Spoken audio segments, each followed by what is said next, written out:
Give us your views on tariffs. Are they the greatest? Are they the greatest for your constituents back in New York? What would be the greatest is a consequence of having these threats resulting in other countries bringing down walls and to be able to fix some of the trade deficits that we have with some of the other nations, some nations that we are aligned with, some that we're more adversarial with. There are some aggressive policies of these other nations, China in particular, where we are adding additional leverage. We're seeing markets in those countries suffering. So there are many different factors that are leading to what brings parties on both sides to the table. Tariffs, the longer that it once actually implemented and the longer they go into effect, the more you get to the point that nobody wins. So we're at the, go ahead. No, I'm sorry. There are projections actually that have been done actually from the Dallas Fed that suggest the GDP on your home state of New York could go down 8% because of these tariffs.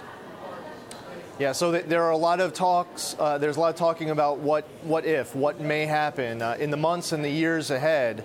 And what's important is that we are bringing to, in my opinion, to bring to a close our discussions with some of these countries as quickly as possible, whether it's renegotiating Nafta, engaging in new bilateral deals with other nations. We're seeing a consequence of tariffs where the price of some goods, where the tariff hasn't even been imposed yet, are resulting in price increases. So what I would like to see is literally in the weeks ahead to be getting closure on some of these issues, because once you get months down the road, especially when you get years down the road, if this isn't settled, nobody's going to win.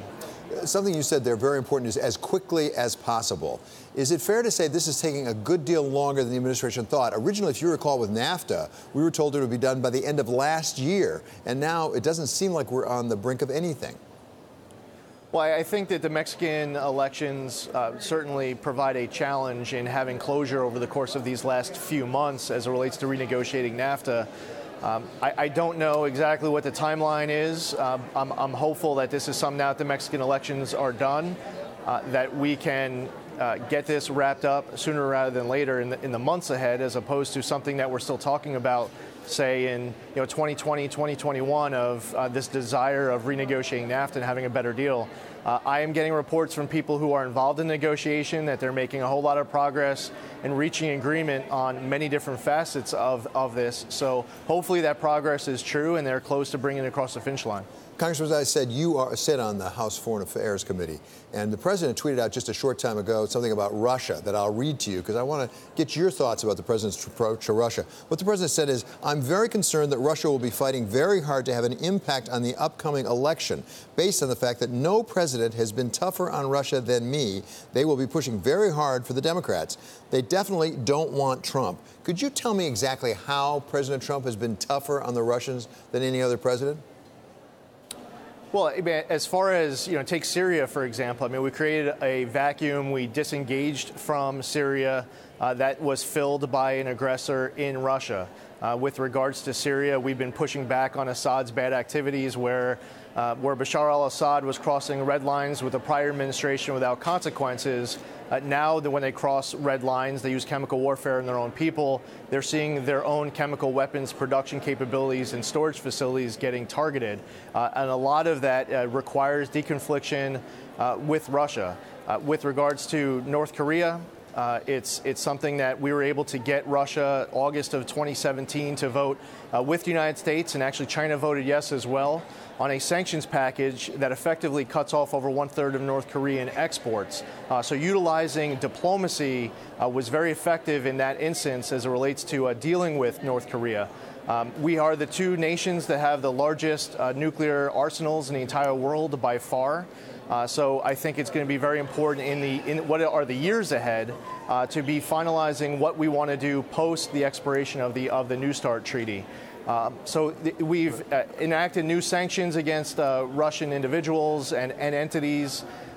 We have removed Russian diplomats from our country who were no longer welcome here. We did it in one respect, standing with an ally in the UK when there was a suspected chemical attack done by the Russians. There was a chemical attack. It was suspected that the Russians were responsible for it, as well as consequences of implementing sanctions related to election interference. So those are just a few examples that come on. Okay, thank you. Just for our viewers, while they're watching you, they're also watching on the side of the screen. That's President Trump arriving in Kansas City, Missouri. In a short time, he's going to be addressing several thousand veterans of foreign wars at the VFW convention there. So, Congressman, let me come back to this for a moment. We also saw President Trump stand up with President Putin of Russia in Helsinki just last Monday and basically say that he sided with President Putin and against his own intelligence service about the extent to which there had been interference with the election. Was that being tough on Russia when he was face-to-face with Mr. Putin?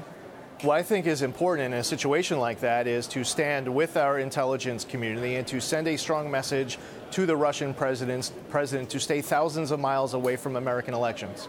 I don't care whether it's the last president, this president, or the next president. That message at that moment, that is what you're supposed to do with it. In my opinion, that's what I would do if I was standing there. Unfortunately, it very much overshadowed a whole lot of other topics that were discussed. We just touched on a number of those issues. The counterterrorism fight is another one. So there's a lot to discuss.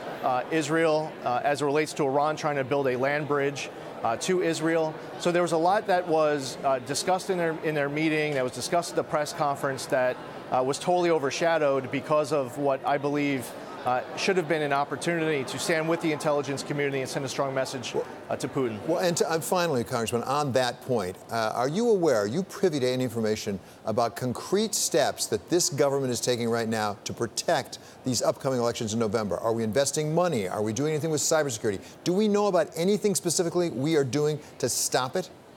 Yeah, absolutely. I mean, there are federal grants, and the Department of Homeland Security works with individual states in hardening the state Board of Elections systems. There's money that is available. There are resources, best practices that are available. We can help test a state's Board of Elections infrastructure to be able to suggest and assist with improvements.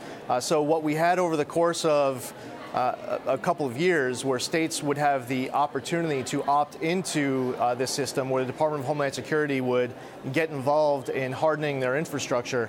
Now we're seeing all 50 states signing up for with the desire of working with the federal government. But we appropriate funding. Part of the current fiscal year, what's already appropriated in this year's budget, includes funding that gets used to help the Department of Homeland Security working with these states to harden infrastructure.